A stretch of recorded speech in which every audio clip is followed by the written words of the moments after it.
राम सृष्टा भी है और सृष्टि भी है। राम सृष्टा भी है और सृष्टि भी है। राम दृष्टा भी है और दृष्टि भी है। राम दृष्टा भी है और दृष्टि भी है। राम एकांत है, राम महफिल भी है। राम एकांत है, राम महफिल भी है। राम रास्ता भी है, राम मंजिल भी है। राम रास्ता भी है, राम मंजिल भी है। राम जीवन भी है, राम मुक्ति भी है। राम जीवन भी है, राम मुक्ति भी है। राम है खोज भी, राम युक्ति भी है। राम है खोज भी, राम युक्ति भी है। राम मनहर भी है और मनस्वी भी है। राम मनहर भी है और मनस्वी भी है।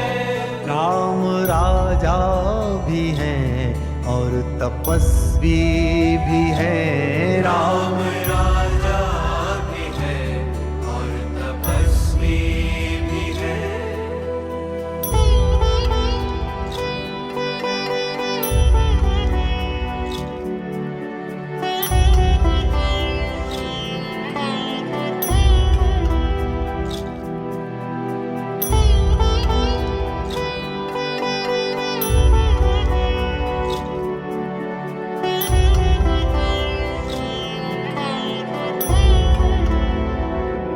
राम आराध्य है, राम आराधना। राम आराध्य है, राम आराधना। राम है साध्य भी, राम ही साधना। राम है साध्य भी, राम ही साधना। राम मानस भी है, राम गीता भी है। राम मानस भी है, राम गीता भी है। राम है राम भी, राम सीता भी है। राम है राम भी, राम सीता भी है। राम है धारणा, राम ही धर्म भी। राम है धारणा, राम ही धर्म भी। राम कारण भी है, राम ही कर्म भी। राम कारण भी है, राम ही कर्म भी। राम महलों में है, राम जंगल में है। राम महलों में है, राम जंगल में है। राम है शोभ में, राम मंगल में है। राम है शोभ। हाँ जी, गुड मॉर्निंग भाई, गुड मॉर्निंग जी। की हाल चाल, की हाल चाल।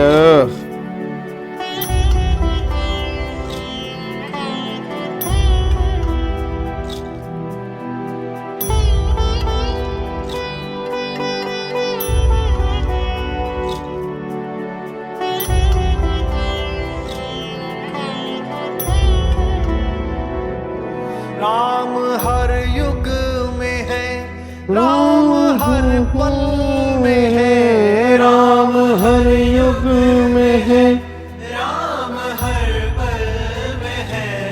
राम है आज में, राम ही कल में है। राम है आज में, राम ही कल में है। राम गृह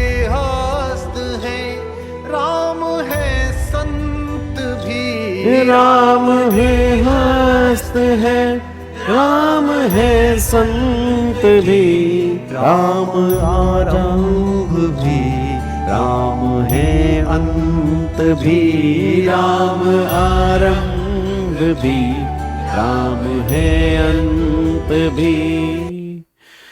हाँ जी हाँ जी हाँ जी हाँ जी हाँ जी हाँ जी। Very good morning Alok, very good morning Nikita, very good morning Astha, very good morning Preeti, very good morning Prem, very good morning Nikita, very good morning M, very good morning ji. क्या हाल चाल हैं आप सभी के?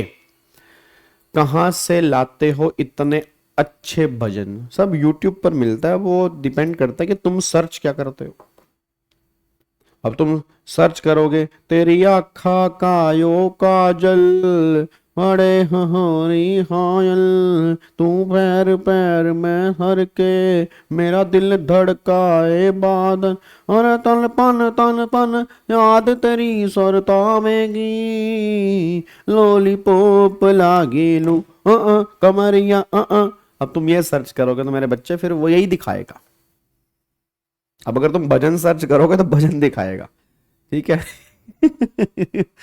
ये वो डिपेंड करता है कि आप सर्च क्या कर रहे हो। तो अकॉर्डिंगली यूट्यूब का जो एल्गोरिथम होता है वो उसके बेस पे काम करता है कि आप सर्च क्या कर रहे हैं, क्या पसंद है आपको, उसके अकॉर्डिंग आपको दिखाया जाता है। नालायक, सब कुछ यूट्यूब पे है। चलो और सर CRBI एंड IBC में 70+ मार्क्स आएंगे, क्या बात है, बहुत बढ़िया, आने चाहिए जी। ठीक है, तैयारी करो अच्छे से। देखो मार्क्स कितने आएंगे उससे बेस्ट ये है कि आप अपना बेस्ट दे रहे हो नहीं दे रहे हो जी, बस ठीक है ना। बस ये है कि तुम अपना अगर बेस्ट दे रहे हो ना हर चीज के अंदर, मार्क्स अपने आप आएंगे। मार्क्स इज बाय प्रोडक्ट, ठीक है ना, मार्क्स तो बाय प्रोडक्ट है, आपकी तरफ से कोई कमी नहीं रहनी चाहिए बस जी, ठीक है। चलो जी, आओ जी एक बार सारे के सारे बच्चे फटाफट से यहाँ पे आ जाओ।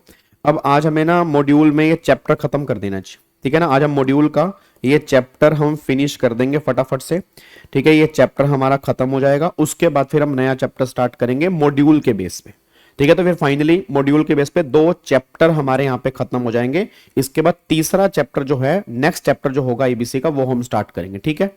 आओ जी फटाफट से आ जाओ रही। और वैसे कुछ सिंपल बातें हमारी बची हैं, बस 1-2 पॉइंट हमारे इंपॉर्टेंट हैं जो एग्जाम के पॉइंट ऑफ व्यू से हैं, बाकी तो छोटी छोटी बातें, इतनी कोई खास रेलिवेंट बातें एग्जाम के पॉइंट ऑफ व्यू से नहीं है, ठीक है। तो एग्जाम के पॉइंट ऑफ व्यू से मेन कौन कौन सी बातें एक बार वो देख लेते हैं। हमने सेक्शन नंबर 14 अपना स्टार्ट किया हुआ था मोरिटोरियम वाला जी। तो मोरिटोरियम वाले सेक्शन में की जब हम रिवीजन कर रहे थे तो आई थिंक सब सेक्शन 3 तक हम यहाँ पे रिवाइज कर चुके थे कि यहाँ आपको मैंने जब सब सेक्शन 1 कराया था तो वहां पर मैंने कहा था कि कहाँ कहाँ पे प्रोहिबिशन लग जाएगा, फिर प्रोहिबिशन कहां कहां पे नहीं लगेगा, सब सेक्शन 2 पे प्रोहिबिशन नहीं लगेगा, सब सेक्शन 3 में जो केस होंगे वहां पर प्रोहिबिशन नहीं लगेगा। मेन बात बस यहां पर यह समझने वाली थी कि जो गारंटर है, गारंटर के ऊपर मोरिटोरियम नहीं लगेगा। यहां से बहुत बार केस स्टडी बन चुकी है कि क्या गारंटर पे मोरिटोरियम लगेगा, नहीं लगेगा। गारंटर में मोरिटोरियम नहीं लगेगा, गारंटर के ऊपर केस दाखिल हो सकता है, उससे रिकवरी कर सकते हैं, कोई दिक्कत वाली बात नहीं है। गारंटर मोरिटोरियम के पीरियड से बाहर है, बस ये पर ध्यान दो। अगले पॉइंट पर आओ। अब यहां पे वो कह रहा है ड्यूरेशन ऑफ मोरिटोरियम, कि मोरिटोरियम की जो है वो ड्यूरेशन क्या है, मतलब मोरिटोरियम कब तक चलेगा। देखो वैसे तो नॉर्मल मोरिटोरियम जो चलता है वो चलता है जब आपका CIRP खत्म होती है। नॉर्मली CRP कब खत्म होती है, या तो 180 दिन में। जब 180 दिन में खत्म होगी तो जहां पर CRP 180 डेज खत्म होंगे वहीं पर तुम्हारा मोरिटोरियम खत्म हो जाएगा। फिर एक्सटेंशन मिल सकती है 90 दिन की, तो अगर तुमने एक्सटेंशन ली है 180 प्लस में 90, यहां पे तुम्हारा मोरिटोरियम खत्म हो जाएगा। फिर एक्सटेंशन 60 दिन की ओर मिलती है तो 330 दिन के अंदर तुम्हारा मोरिटोरियम खत्म हो जाएगा। तो नॉर्मली मोरिटोरियम जो है वो यहां पे खत्म होगा जहां पे CRP खत्म होगा, ठीक है ना। यहां पे CRP खत्म होगा, वहां पे तुम्हारा मोरिटोरियम खत्म। बट इस पॉइंट की ना 2 एक्सेप्शन है, इस पॉइंट के 2 एक्सेप्शन है। पहली एक्सेप्शन ये है, अगर रिजोल्यूशन प्लान तुम्हारा इन दिनों से पहले अप्रूव हो जाता है। मान लो रिजोल्यूशन प्लान अप्रूव कर दिया NCLT ने, 180 दिन से पहले अप्रूव कर दिया, मान लो 110 दिन में खत्म कर दिया, 110 दिन में तुम्हारा रिजोल्यूशन प्लान अप्रूव हो गया, 110 दिन में तुम्हारी इंसॉल्वेंसी खत्म हो गई, तो गवर्नमेंट कह रही फिर वहीं पर मोरिटोरियम खत्म हो जाएगा। मतलब 110 दिन में ही फिर मोरिटोरियम खत्म, फिर मोरिटोरियम 180 डेज तक नहीं चलेगा, ये बात ध्यान रखना। यहां से भी तुम्हारे एग्जाम में केस स्टडी बन सकती है कि मोरिटोरियम कहां पे कंप्लीट होगा, ड्यूरेशन क्या होती है। तो ड्यूरेशन वैसे 180 डेज है, फिर 180 प्लस में 90 डेज है, टोटल 330 दिन है। बट अगर इंसॉल्वेंसी से पहले रिजोल्व हो रही है, रिजोल्यूशन प्लान इससे पहले अप्रूव हो गया, तो फिर वहीं पर मोरिटोरियम तुम्हारा खत्म हो जाएगा। सेकंड एक्सेप्शन ये है कि मान लो इंसॉल्वेंसी खत्म नहीं हो रही, उससे पहले ही लिक्विडेशन ऑर्डर पास हो गया। अब कंपनी का लिक्विडेशन ऑर्डर पास हो गया, अब कंपनी लिक्विडेट होगी, तो अब गवर्नमेंट ये बात कहते हैं फिर ये वाला मोरिटोरियम खत्म हो जाएगा, जो लिक्विडेशन वाला मोरिटोरियम होगा वो स्टार्ट हो जाएगा। क्योंकि लिक्विडेशन के अंदर भी, जो हम लिक्विडेशन के सेक्शन की रिवीजन करेंगे, वहां पर भी एक मोरिटोरियम है वहां पर, तो वो तब स्टार्ट होगा जब लिक्विडेशन का ऑर्डर आएगा। एक बार चेक करो, यहां पे देखो क्या लिखे है, ये उन्होंने डायग्राम फॉर्म में समझा रखा है। एक बार चेक करते हैं एक्ट में क्या लिखा है। सब section 4 of section 14 of the code provide that order of moratorium shall have effect from the date of such order, कब तक, till the completion of CIRP। वही CIRP कब तक कंप्लीट होगी, 180 डेज या प्लस 90 डेज या 330 दिन। प्रोविजो, अब प्रोविजो है specify that is stipulation that when CIRP comes to an end before the statutory time. अगर मान लो जो स्टैट्यूटरी टाइम लिमिट है 180 days, 270 days, 330 days. Mention under IBC, that is 180, 270, 330. Expire that where any time during the CIRP period if the NCLT क्या करती है, approve the resolution plan under subsection 1 of section 31। अगर 31(1) में आपका resolution plan उस time से पहले approve हो गया तो फिर वहीं पे खत्म हो जाएगा। या अगर लिक्विडेशन ऑर्डर पास हो गया सेक्शन 33 में, फिर वहीं पर खत्म हो जाएगा। तो कह रहे था moratorium shall cease to have effect from the date such approval और liquidation order as the case में बी। मतलब जहां पर वो अप्रूवल मिली या ऑर्डर आया वहीं पर तुम्हारा मोरिटोरियम जो है वो सीज टू हैव इफेक्ट, मतलब मोरिटोरियम वहीं पर खत्म हो जाएगा। तो जनरल लॉ क्या कहता है, जनरल लॉ एक बात कहता है कि 180 डेज में खत्म होगा, प्लस में 90 डेज में खत्म होगा, प्लस में 60 दिन 330 दिन में खत्म होगा। बट अगर इन दोनों केस में फॉल कर गए तो उससे पहले तुम्हारा मोरिटोरियम खत्म हो जाएगा। ये बात क्लियर है। अब अगला सेक्शन भी थोड़ा सा इंपॉर्टेंट है, वैसे रेगुलर बैच में इसको हमने बाद में किया था, बट यहाँ पे इंटरलिंक कर रहा तो इंटरलिंक के साथ ही कर लेते हैं।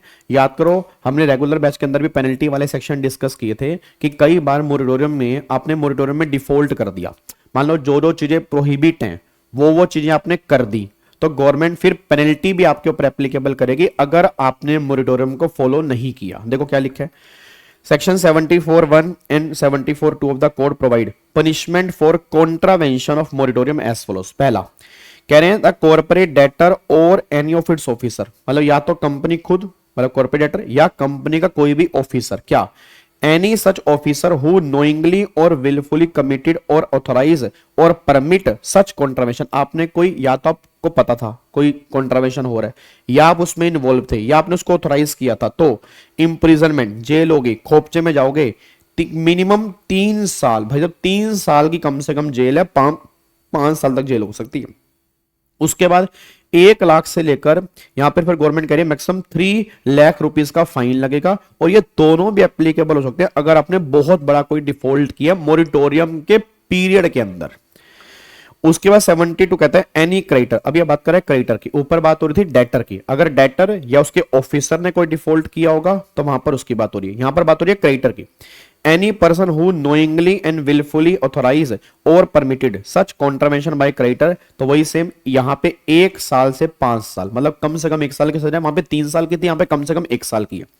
यहां पर 1 लाख से लेकर 1 करोड़ रुपए तक का फाइन है, वहां पर 1 लाख से लेकर 3 लाख तक का फाइन था, और यहाँ पे दोनों भी एप्लीकेबल हो सकती हैं। बस ये बात ध्यान दो, ये आपको याद रखना है, ठीक है ना। वैसे कभी एग्जाम में इतना पेनल्टी वाला सेक्शन बनता नहीं है, एग्जीक्यूटिव में बन जाते थे बट प्रोफेशनल में कम बनते हैं, बट बन सकता है, ठीक है। तो ध्यान में रखे चलना, मोरिटोरियम में 2 चीजें हैं, 74(1), 74(2). 74(1) for corporate debtor and it's officer, and 74(2) creditor के लिए। वहां पर आपकी जेल जो है वो 3 साल से लेके 5 साल की जेल है, 1 लाख से लेके 3 लाख तक का फाइन है, और दोनों भी है। यहां पर जेल 1 साल से लेके 5 साल तक की जेल है, 1 लाख से लेके 1 करोड़ तक का फाइन है, और दोनों भी एप्लीकेबल हो सकते हैं ये क्रेडिटर वाले केस में। बस ये पर ध्यान दो, ठीक है। ये पेनल्टी लगेगी अगर आपने मोरिटोरियम में कोई भी कॉन्ट्रावेंशन किया, या आपने उसको ऑथराइज किया, या आपने उसको परमिशन दी, या आप उसमें इन्वॉल्व थे, ये सारी बातों में आप यहां पे कवर हो जाएंगे। क्या बात समझ में आ रही है? पक्का पक्का, कोई दिक्कत तो नहीं है। चलो अब अगला पॉइंट है filing of application and application fees. ये अब यहां पे ना रूल्स हैं। अब ये रूल्स एग्जाम के पॉइंट ऑफ व्यू से इतने काम के नहीं है, प्रैक्टिकल लाइफ में जरूर काम के हैं। जैसे कि आप एप्लीकेशन ड्राफ्ट कैसे करोगे, ठीक है ना, क्योंकि ये सारी बातें ना ड्राफ्टिंग के पेपर में तुम्हारी आती हैं, ड्राफ्टिंग करने की, ठीक है ना। आईबीसी में कभी वो तुमसे इसमें से केस स्टडी नहीं पूछेंगे, बताओ एप्लीकेशन इंग्लिश में होनी चाहिए, हिंदी में होनी चाहिए, कितने न्यूज़पेपर में होनी चाहिए, कितनी फीस होगी, वो नॉर्मली इस पे डिस्कशन कम से कम करेंगे। बट हाँ रूल्स इन्होंने दिए हुए हैं कि प्रैक्टिकल लाइफ में जो हमें 7 हो गया, 9 हो गया, 10 हो गया, जो उसमें एप्लीकेशन डालनी है उसका प्रोसीजर क्या होगा, तो वो सारे प्रोसीजर एप्लीकेशन डालने के रूल 10 कहता है। देखो यहां पे रूल 10 कहता है कि ये सारे प्रोसीजर जो हैं 7, 9, 10 के प्रोसीजर जो हैं वो rule number 20, 21, 22, 23, 24 and 26 of part 3 of NCLT rules में लिखे हुए हैं। तो यहां पे प्रोसीजर बता रहे हैं उन सब एप्लीकेशन डालने के, ठीक है जी। फिर कह रहे हैं an applicant under this rule shall immediately after becoming aware notify the NCLT. मतलब अगर मान लो आपने एप्लीकेशन डालनी है इंसॉल्वेंसी में, किसी ने उस कंपनी के लिक्विडेशन की एप्लीकेशन डाल दी, तुमने डालनी है सीआईआरपी की, किसी ने एप्लीकेशन डाल दी लिक्विडेशन की, तुम्हें इमीडिएट बेस पे एनसीएलटी को बताना पड़ेगा कि भाई साहब वाइंडिंग अप की भी एप्लीकेशन आ गई है। The application shall accompanied by such fee as specified in the schedule. Fees जमा करानी पड़ेगी, याद है 25,000 रुपए की फीस है, फिर 2,000 रुपए की फीस है ऑपरेशनल क्रेडिटर वाले में, फिर लास्ट वाले के अंदर फिर 25,000 रुपए की फीस है, तो उसी फीस की दोबारा बात हो रही है। Application and accompanied document shall be file electronic form as and when such facilities made available as prescribe by the NCLT. आपको जितने भी डॉक्यूमेंट है वो सारे जमा कैसे करवाने हैं? ऑनलाइन, जहां पर भी आपको ऑनलाइन अवेलेबल होंगे, नहीं तो फिजिकल भी अवेलेबल रख सकते हो अगर ऑनलाइन अवेलेबल नहीं है, नहीं तो फिर आपको ऑनलाइन जमा करवाने हैं। अब यहां पे एक बार चेक करना, देखो जी, अब ये रूल 20, 21, 22, 23, 24 ये सभी रूल हैं एप्लीकेशन डालने के। मैं दोबारा बोल रहा हूं, इसको अगर ऊपर ऊपर से भी पढ़ोगे तो भी काम चलेगा। मैं आपसे वैसे जानना चाह रहा हूं, मुझे इतना आइडिया नहीं है ड्राफ्टिंग का, क्योंकि मेरे को ड्राफ्टिंग मतलब ना मैंने पढ़ा, ना मैंने कभी पढ़ाया, ना मेरे सिलेबस हमारे सीए के सिलेबस में था, ठीक है। बट मैं आई होप आपको थोड़ा बहुत अगर आइडिया हो, थोड़ा बहुत अगर आपको आइडिया हो, उसमें ऐसा कुछ है क्या इतना मार्जिन छोड़ना चाहिए? कौन सा पॉइंट नंबर 2? पॉइंट नंबर 2 कौन सा जी मेरे बच्चे? पॉइंट नंबर 2 वही तो है कि अगर किसी ने वाइंडिंग अप की एप्लीकेशन डाल दी, आपने सीआईआरपी की एप्लीकेशन डालनी है, किसी ने वाइंडिंग अप की एप्लीकेशन डाल दी इस कंपनी की, तो ये एप्लीकेशन के बारे में आपको इमीडिएट बेस पे एनसीएलटी को इन्फॉर्म करना पड़ेगा। बस वो ये बात कहना चाह रहे हैं जी, ठीक है। तो मैं ये जानना चाह रहा हूं कि उसमें है कुछ ऐसा कि आपको इतना मार्जिन छोड़ना है, साइड में इतना मार्जिन होना चाहिए, ऊपर इतना मार्जिन होना चाहिए, इंग्लिश में आपके ये एप्लीकेशन होनी चाहिए, कुछ ऐसी ऐसी बातें हैं, ठीक है ना। तो ये वही बातें यहाँ पे लिखी हुई हैं जी, तो ना ये वही बातें यहाँ पे लिखी हुई हैं, तो एक बार वैसे पढ़ लो, मतलब नहीं तो आप खुद भी रीड कर सकते हो इन सब बातों को। देखो यहाँ पे एग्जाम के आईबीसी के एग्जाम के लिए किसी काम की नहीं है। तो एवरी अपील और पेटिशन और एप्लीकेशन और केविएट पेटिशन ऑब्जेक्शन और counter present to the tribunal shall be in English, English में होनी चाहिए, and in case in some other Indian language, मान लो हिंदी में है तो फिर उसका इंग्लिश में ट्रांसलेशन मतलब होना चाहिए आपके वहां पे ट्रांसलेशन, ताकि वो हिंदी में हो सके। Shall be fairly and legibly typewritten, उसके बाद लिथोग्राफ्ड और printed in double spacing on one side of standard petition paper with an inner margin और अबाउट 4 सेंटीमीटर, क्या है ये, width on top this this this this this this. यार तो पढ़ लेना यार, ये तो कोई मजा नहीं आ रहा इसके अंदर पढ़ने का। The cause title shall be before the NCLT, या टाइटल लिखोगे, and shall specify the bench, किस बेंच में जानी application to which it is present, and also set out the proceeding और order of the authority against which it is prefer. Appeal और petition और application और counter और objection shall be divided into paragraph and shall be numbered consecutively, and each paragraph shall contain as nearly as may be a separate fact or allegation or point। क्या है यार ये, where Saka or other dates are used, corresponding dates of Georgian calendar shall be also be given. फिर नाम पर नाम, parentage, as, description, यार ये पढ़ लेना यार, ठीक है ना, ये पढ़ लेना भाई। अंकुश सर इसके एक्सपर्ट हैं भाई साहब, ठीक है ना, अंकुश सर इसके एक्सपर्ट हैं। ये आप उसमें से पढ़ लेना, ड्राफ्टिंग में से पढ़ लेना, क्योंकि आएगा नहीं आईबीसी में, 100% श्योर हूं मैं इस बात पे। आप आज तक का पेपर उठा के देखोगे, कभी तुम्हें इसमें देखने को नहीं मिलेगा ये बातें ड्राफ्टिंग की हैं, ठीक है ना। उसके बाद ये पर्टिकुलर, अब पर्टिकुलर में क्या क्या होगा, रूल नंबर 21 कहता है पर्टिकुलर में the name of road, street, lane, municipal division, ward, municipal door, other number, फिर name and town of village, post office, postal district, pin code, ये सब बातें आएंगी यहाँ पे जी, ठीक है ना। फिर initiating alteration, rule number 22 every interlineation, erasure or correction or deletion in any appeal, petition or application or document shall be initiated by the party or authorized representative presenting, मतलब कोई भी चेंज इवन किया तो आपको बताना पड़ेगा जी, ठीक है जी। हाँ बस करो सर, आप पढ़ाओगे ये तो ड्राफ्टिंग भूल जाएंगे, तो मेरे को ये लग रहा है तुम भूल जाओगे भाई, ठीक है, ये मेरे बस का नहीं है यार, आई एम सॉरी, मैं आपसे माफी चाहता हूं, ये मेरे बस का नहीं है, ठीक है। ये आप रूल एक बार पढ़ लेना, कितनी कॉपी बननी चाहिए, ठीक है, कितनी कॉपी होनी चाहिए, मैं हाथ से हाथ जोड़ के माफी चाहता हूं इस बारे में, ठीक है। एंडोर्समेंट एंड वेरिफिकेशन, अब यहां पे आ जाओ, जो मेरे बस का है, जो मेरे बस का है, मेरे बस की थोड़ी सी इंटरप्रिटेशन थोड़ी बहुत मेरे पल्ले पड़ जाती है, ठीक है। अंडरस्टैंडिंग, इंटरप्रिटेशन, ये फॉर्म नंबर ना यार मेरा स्टार्टिंग से बुरा हाल रहा है, सही बताऊं तो मैं क्या झूठ बोलना, ठीक है। तो ये ड्राफ्टिंग वाला काम अंकुश सर को भाता है यार, ठीक है, वो अंकुश सर उस चीज के एक्सपर्ट है, हमें पल्ले नहीं पड़ता ये चीज यार ठीक है। चलो अब यहाँ पे आ जाओ, अब मेन यहाँ पे केस लो हम देख लेते हैं, जो हमें यहाँ पे देखने हैं। ये 3 केस लो यहाँ पे दिए हुए हैं, एक तो केस लो ये दिया हुआ है, दूसरा केस लो ये दिया हुआ है, तीसरा केस लो आपको ये दिया हुआ है, उसके बाद फिर आपका ये चैप्टर खत्म हो जाएगा, ठीक है।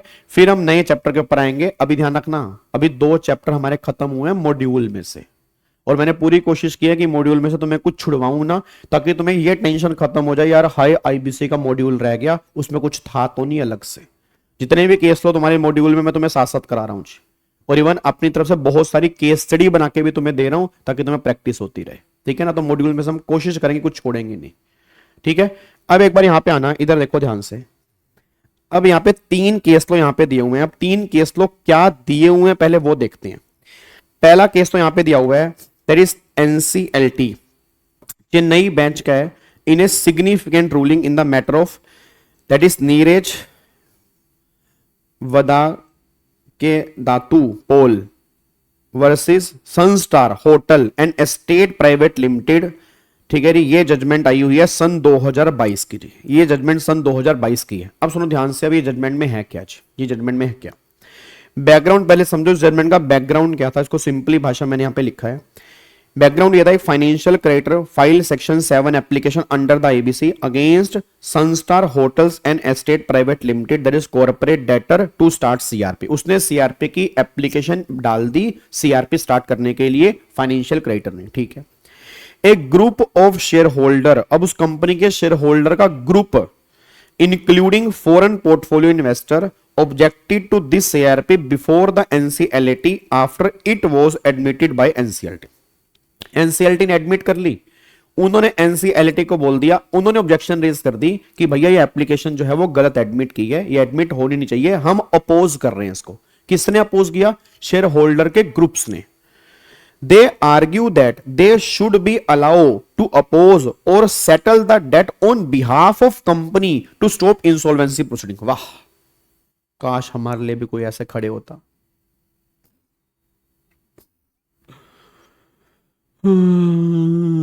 हमें अपने लिए हमेशा खुद खड़े होना पड़ता है। काश हमारे लिए भी कोई कहता पीछे हट, मैं देखता हूं। जैसे वो गदर मूवी के अंदर था ना, कैसे चल तू पीछे हो जा, वो सन्नी देओल आगे आ गया था, ले हुन तू बन गई सरदारनी, हुन सन्नी देओल नाल पंगा लो। तो वही कहना चाह रहा है, शेयर होल्डर का ग्रुप कह रहा है चल लो इसके बिहाफ पे हम पेमेंट करेंगे, हम सेटल करेंगे, ये सीआरपी नहीं हो सकती। आप देख रहे हो, कंपनी ने कॉर्पोरेट डेटर की कोई परमिशन नहीं, पीछे किया जा रहा है, कॉर्पोरेट डेटर की कोई परमिशन ही नहीं ली जा रही। जिसने पैसा देना है उसके शेयर होल्डर आगे निकल कर चल पीछे हो जा, हम पैसा देंगे। अच्छा, फिर की इशू अब before NCLT, do share holder, क्या क्वेश्चन थे एनसीएलटी के पास, do share holder have any right locus standi to challenge a section 7 application 1 CRP admit? क्या कोई राइट है शेयर होल्डर के पास? क्या कोई राइट है शेयर होल्डर के पास कि वो आगे मुंह उठा के खड़े हो सकते हैं कि हाँ भाई नहीं हम अपोज कर रहे हैं?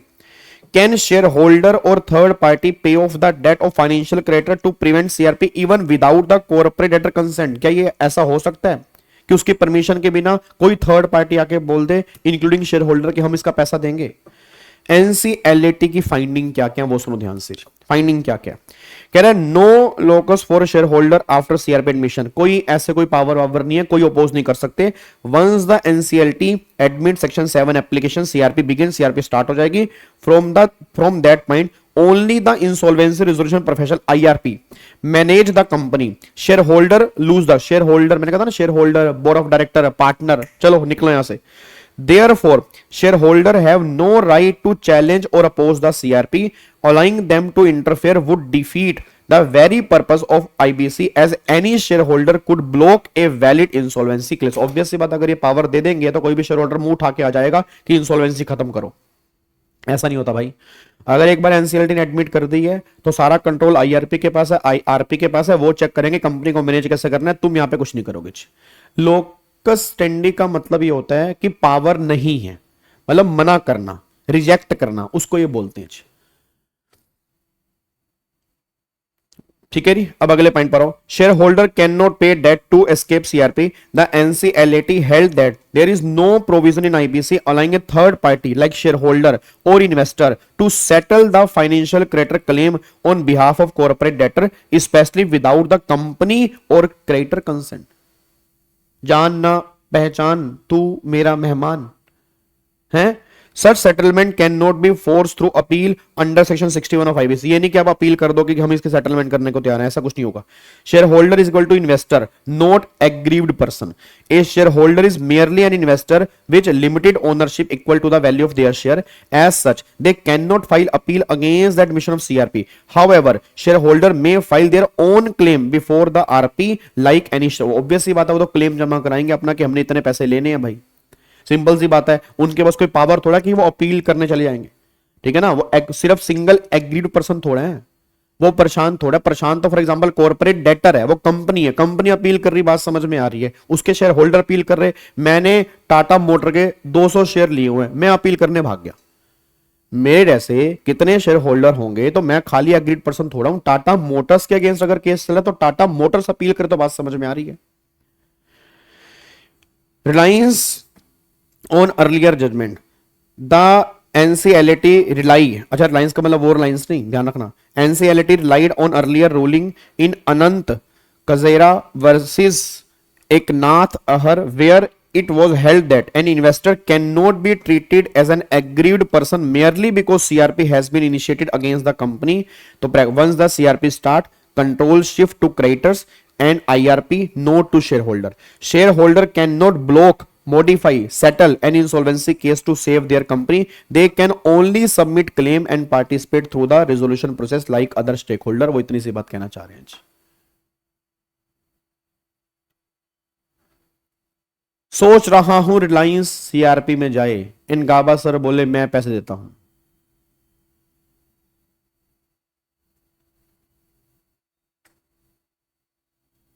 सोच तो अच्छी है, सोच सकते हैं, कहीं भी सोचने में क्या जा रहा है, सोचना ही तो है। अच्छा सोच लेते हैं, क्यों भाई, क्यों आकाश क्या कहते हो? अच्छी बात है, चलो ठीक है जी। तो ये ध्यान रखना है, इसमें से तुम्हारे एग्जाम में केस लो बन सकते हैं जी। इसमें से तुम्हारे एग्जाम में case study based question confirm मुझे बनने की उम्मीद है। जब मैं तुम्हें कहता हूं ना कि इसमें से केस स्टडी बनने की उम्मीद है, थोड़ा हाथ पैर चला के उसको हाईलाइट मार्क कर लिया करो, थोड़ा ना इंपॉर्टेंट लिख लिया करो कि हाँ ये इंपॉर्टेंट है। क्योंकि ना कोई बड़ी बात नहीं, कई बार मुंह पे सरस्वती बैठी होती है नालायकों, तो बाद में ऐसा ना हो कि तुम याद करो हाँ यार गाबा सर ने कहा था, वो हमें याद नहीं आ रहा आज। ठीक है ना, तो ये पॉइंट ध्यान रखना, ये गवर्नमेंट यहां पे कहना चाह रही है। उसके बाद देखो अगली जजमेंट यहां पे आ रही है, सुप्रीम कोर्ट की जजमेंट है जी। Sabarmati case, Sabarmati gas limited versus Shah alloys limited, case number civil appeal 2020 का डिसीजन है 4 जनवरी 2023। आओ जी, यहां पे देखो जी, अब साबरमती केस गैस लिमिटेड में क्या हुआ, फैक्ट है Sabarmati gas limited supply natural gas to Shah alloy limited under a gas sale agreement that is GST. Shah alloy defaulted on payment and made only partial irregular payment, partial payment की या पूरी payment नहीं की. Later Shah alloy went to BIFR under the sick industrial company. लो जी, उसने तो वो चलेगी बाइफर में कि मैं तो बीमार हो गई जी, मैं तो बीमार हो गई, सिक्का के अंदर चली गई, मेरे बस का नहीं है. After IBC came into force, जब आईबीसी आया, Sabarmati gas sent a section 8 demand notice under IBC. Shah alloy reply saying there was short supply of gas causing loss, मतलब इस वजह से मुझे लॉस हुआ, आपने शॉर्ट सप्लाई की थी. ए प्री एग्जिस्टिंग डिस्प्यूट है, यहां पे डिस्प्यूट है. Sabarmati gas file section 9 application for CRP which NCLT dismiss as time bar and due to pre existing dispute. मतलब पहली बात तो टाइम बार है और दूसरी बात यहां पर प्री एग्जिस्टिंग डिस्प्यूट है क्योंकि वो कह रहे हैं तुम्हारे गुड्स और सर्विस की क्वांटिटी सही नहीं थी, सप्लाई शॉर्ट थी. तो अगर डिस्प्यूट एग्जिस्ट करता है तो 9 की एप्लीकेशन तो यहां पे फाइल नहीं हो सकती. ये कौन कह रहा है, ये एनसीएलटी कह रहा है. और ये डिस्प्यूट उसने रेज किया था, किसने रेज किया था, अलोय वाले ने. उसके बाद देखो सुप्रीम कोर्ट क्या कहता है, limitation period under IBC section 238A make the limitation act applicable to IBC case, ये तो हमने पहले भी पढ़ा था. एज पर आर्टिकल 137 लिमिटेशन 3 साल का from the default. The sick period that is BIFR proceeding can not be excluded because the creditor was legally bar from the suing during that time. Delay can be condoned under section 5 if there is sufficient cause. Trigger date for limitation, the IBC commencement date 1 December 16 is not the starting point. Obvious सी बात है ना. अब वो 3 साल count कर रहा है यहां से, जबकि 3 साल की लिमिट है डिफॉल्ट से. डिफॉल्ट हुआ था पहले तो 3 साल तो बीत चुके हैं. It start from when the default occur, not when IBC come into force. Pre-existing deposit, since Shah Alloy had already raised a dispute about short-term gas supply, there was a genuine pre-existing dispute, hence 9 applicable cannot be admitted. अब result क्या है, CRP dismiss because A, there was a pre-existing dispute and B, although limitation was condonable, IBC cannot be used to resolve commercial disagreement. बस ये बात ध्यान दो, मतलब simple सी बात कहना चाह रहे हैं कि भैया एक तो लिमिटेशन माना, उसमें आपको डिले मिल सकता है, आपको रिलैक्सेशन मिल सकती है, बट प्री एग्जिस्टिंग डिस्प्यूट है. तो अगर प्री एग्जिस्टिंग डिस्प्यूट है तो सेक्शन 9 वैसे भी एप्लीकेबल नहीं है. तो ये भी आपके एग्जाम में केस स्टडी बन सकती है. ये एग्जाम के अंदर भी केस लो आपके एग्जाम के अंदर बन सकता है. ये बिल्कुल केस लो आपके एग्जाम के अंदर 100% बन सकता है. बिल्कुल ठीक है. चलो अब अगले पॉइंट पर आओ जी. अब लास्ट केस यहां पे क्या है जी, लास्ट केस देखो यहां पे क्या है. लास्ट केस हमारा है यहां पर एक जजमेंट है विशाल चेल्लानी वर्सेस देवाशीष नंदा वाले केस में. ये सुप्रीम कोर्ट की जजमेंट देखो रही है. और जहां जहां सुप्रीम कोर्ट की जजमेंट है ना उसको अच्छे तरीके से हाईलाइट कर लेना. जहां जहां भी सुप्रीम कोर्ट बोल रहा हूं मैं, क्योंकि सुप्रीम कोर्ट की जजमेंट जो होती है वो लॉ ऑफ लैंड होती है और वो एग्जाम के अंदर बन सकती है. अब ये सुप्रीम कोर्ट की जजमेंट क्या देखो जी, पहले तो समझो इसको क्या है. Some home buyer allottees in a housing project file complain before RERA seeking refund. पैसा मांग रहे हैं वापसी कि मेरा पैसा वापस करो, मेरा पैसा वापस करो, हमने पैसे दिए थे, ये हमें घर बना के नहीं दे रहा, तो पैसा हमारा वापस करो. Other home buyer did not go RERA. In the resolution plan, both group were given different treatment. The issue, can home buyer who went RERA be treated differently from those who did not? मतलब जो RERA में चले गए और जो RERA में नहीं गए, क्या उन दोनों का ट्रीटमेंट अलग अलग होना चाहिए, सेम होना चाहिए? सुप्रीम कोर्ट कहता है all allottees is equal to financial creditor under section 58F. ये पॉइंट हमने फाइनेंशियल क्रेडिटर वाले के अंदर पढ़ा था, जब याद करो फाइनेंशियल डेट हमने पढ़ा था. All home buyer are financial creditor regardless of whether they approach RERA or not. No discrimination allowed. Treating home buyer differently, RERA versus non-RERA, is unconstitutional under Article 14. Such classification is artificial and unjustified because both belong to the same class. Obviously बात है, सारे allottees हैं, सबने पैसे लेने हैं, सबके सब फाइनेंशियल क्रेडिटर माने जाएंगे जो रेरा में गए हो या ना गए हो. RERA action does not change IBC right. RERA IBC को चेंज नहीं करता क्योंकि आईबीसी सब पे प्रीवेल करता है. याद है कि अगर आईबीसी के साथ में कोई और लो लगेगा तो आईबीसी प्रीवेल करेगा. Even if buyer goes to RERA to refund और interest, he still remain a financial creditor under IBC. तो NCLAT order allowing differential treatment was set aside. All allottees must be treated equally under the resolution plan. बस ये बात ध्यान दो. तो जितने भी एलओटी से चाहे वो रेरा में गए हो या ना गए हो, सबका ट्रीटमेंट जो हमें सेम करके चलना है, किसी का ट्रीटमेंट हमें अलग अलग नहीं करना, क्योंकि रेरा के ऊपर आईबीसी प्रिवेल करेगा। याद है सेक्शन नंबर 238 था जिसके अंदर लिखा हुआ था कि अगर कोई दोनों में मिसमैच हो रहा है किसी दोनों एक्ट में तो आईबीसी विल प्रिवेल। तो अगर आप रेरा में गए या नहीं गए, आईबीसी के लिए आप फाइनेंशियल क्रेडिटर हैं, आईबीसी के अंदर आप रिकवरी कर सकते हैं चाहे रेरा में कुछ भी किया हो आपने। तो वही सेम बात यहां पे लिखी है। ठीक है, तो अब जाके यहां पे ये 3 केस लो हैं और ये तीनों के तीनों बहुत इंपॉर्टेंट है। ठीक है, ये तीनों के तीनों ही बहुत इंपॉर्टेंट है, इन तीनों को इंपॉर्टेंट मार्क कर लेना। कंफर्म एक केस स्टडी आपको इस चैप्टर में इसमें से भी देखने को मिल सकती है। ठीक है ना, मैं आपको बार बार करूंगा, चैप्टर बहुत इंपॉर्टेंट है। आप मान के लो सेक्शन 32A तक तो बहुत इंपॉर्टेंट है, क्योंकि वहीं तक हमारा CIRP है, फिर 33 से लिक्विडेशन स्टार्ट हो जाएगा, तो 32A तक बहुत इंपॉर्टेंट है। ठीक है, अब यहां पे ना, अब ये चैप्टर हमारा खत्म हो जाता है। अब एक बार मॉड्यूल अगर आपके पास हो, इससे अगला चैप्टर नंबर 16 है। तो चैप्टर नंबर 14 हमने खत्म कर लिया, 15 हमने खत्म कर लिया, 16 जो यहां पे है, 16 है रोल और function duties of IRP, IP, RP। ठीक है, इन सबके रोल्स, फंक्शन एंड ड्यूटीज हैं, ये चैप्टर है। एक बार चेक करता हूं, ये चैप्टर छोटा सा है, ये चैप्टर हमारा छोटा सा है, ये ज्यादा बड़ा चैप्टर नहीं है। ठीक है जी, यहाँ पे हम उसके बाद एक चैप्टर आएगा रेजोल्यूशन स्ट्रेटजीज का, वो चैप्टर भी छोटा सा है। देन फिर आएगा आपका COC वाला चैप्टर, चैप्टर नंबर 18 आएगा मीटिंग ऑफ COC वाला, वो थोड़ा सा इंपॉर्टेंट चैप्टर अगेन बन जाएगा, उसमें से भी काफी सारे क्वेश्चन बनते हैं। ठीक है, तो अब ये चैप्टर हमारा है फंक्शंस ऑफ IRP का। अब इसके अंदर ध्यान रखना, इसके अंदर ना ये सारे पॉइंट्स हैं, मतलब जो ये चैप्टर करेंगे ना, अब इसमें ना याद करने वाली बातें ज्यादा हैं, जैसे IRP के अपॉइंटमेंट कैसे होंगी, अब ड्यूटीज क्या क्या हैं, फंक्शन क्या क्या हैं, वो पॉइंट्स हैं, वो पॉइंट्स हमें दिमाग में लेके चलने पड़ेंगे। तो कोशिश करना साथ में एक छोटी सी नोटबुक लेके बैठना, जैसे मान लो मैंने ड्यूटीज कराई, बहुत सारी ड्यूटी हैं, उसको कंसाइज वे में उस नोटबुक में उतार लेना कि ये 6-7 ड्यूटी मुझे याद होनी चाहिए। ऐसे जब मैं फंक्शन करवाऊंगा तो बहुत सारे फंक्शंस होंगे, सारे फंक्शन याद नहीं करने, 6-7 फंक्शन साथ में अलग से लिख लेना, ताकि जब एग्जाम से पहले मुझे रिकॉल करना हो बस वो 6-7 पॉइंट में देख लूं।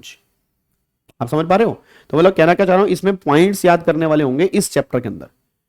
तो इसके अंदर मेनली राइट लिखे होंगे, पावर्स लिखी होंगी, ड्यूटीज लिखी होंगी, फंक्शंस लिखे होंगे, IRP और RP के उसके पॉइंट्स होंगे, तो पॉइंट्स हमें यहां पे देखने पड़ेंगे।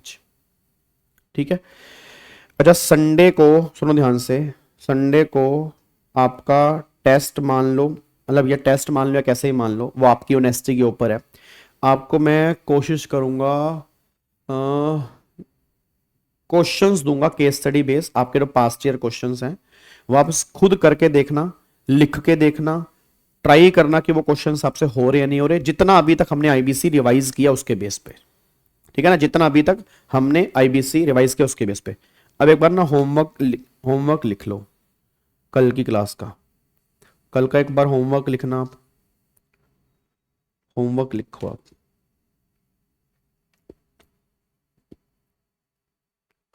आप लिखो होमवर्क।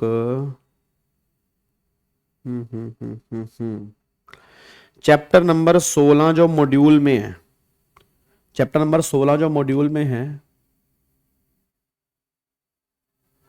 चैप्टर नंबर 16 जो मॉड्यूल में है, लंबी क्लास में लिक्विडेशन में रखूंगा। लंबी क्लास में CRP में नहीं रखूंगा, लंबी क्लास में लिक्विडेशन में रखूंगा, क्योंकि CRP थोड़ा ना हम तरीके से समझ लें। लिक्विडेशन के अंदर एक आधी लंबी क्लास रख लूंगा ताकि चीजें इकट्ठी हो जाए, और अभी मेरा रेगुलर बैच भी चल रहा है। ठीक है ना, एक बार मेरा रेगुलर बैच XG का भी खत्म हो जाए तो उसके बाद मेरे को थोड़ा सा टाइम मिलेगा, तब मैं लंबी क्लास रखूंगा, बट रखूंगा लिक्विडेशन में। लिक्विडेशन से पहले रखूंगा क्योंकि लिक्विडेशन से पहले CIRP है, तो वो तो बहुत इंपॉर्टेंट है, उसको हम आराम आराम से करके चलें, कोई दिक्कत नहीं है। तो आपने चैप्टर 16 का पहला, दूसरा, तीसरा और चौथा पेज, आपने चौथा पेज पढ़ के आना है। आपने चौथा पेज पढ़ के आना है, बस ये पर ध्यान दो। मतलब पहले 4 पेज आपने सेक्शन 16 के पढ़ के आने हैं। पहले 4 पेज आपने सेक्शन 16 के पढ़ के आने हैं। ठीक है, पहले 4 पेज आपने सेक्शन नंबर 16 के पढ़ के आने हैं, मतलब पहले, हाँ, चैप्टर नंबर 16 के। क्लियर है यार? इसमें मेरे को पब्लिक अनाउंसमेंट वाला सेक्शन ही नहीं दिख रहा। मॉड्यूल में तो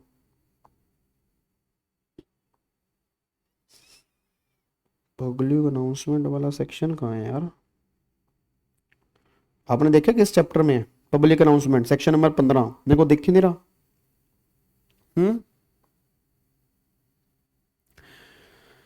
प्रीति आज की केस स्टडी बस ये 3 ही है।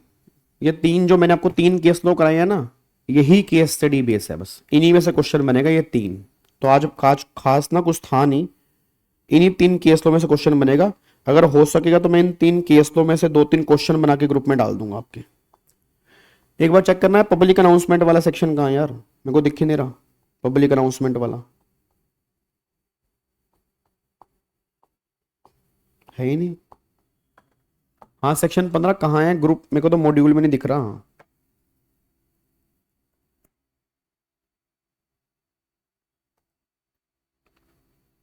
पब्लिक अनाउंसमेंट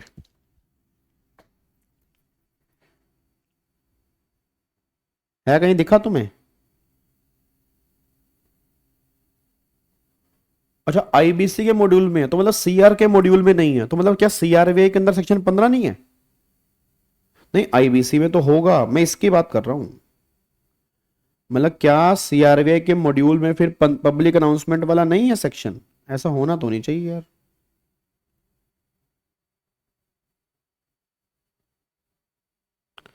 चलो एक बार देख के रखना, अगर मिल जाए ना मुझे एक बार पर्सनल मैसेज कर देना, क्योंकि मेरे को इस चैप्टर में तो दिख नहीं रहा। सेक्शन 14 तक तो था, उसके बाद फिर 16 से स्टार्ट हो रही है। मतलब जो चैप्टर हमने स्टार्ट करना है ना वो सेक्शन 16 से स्टार्ट हो रहा है, 15 बीच में नहीं है। तो हम करेंगे 15 भी, हम 15 भी करेंगे, ऑब्वियस सी बात है हम करेंगे, हमें तो सारा एबीसी करना है, बट मैं जानना चाह रहा हूं कि इसमें है या नहीं है।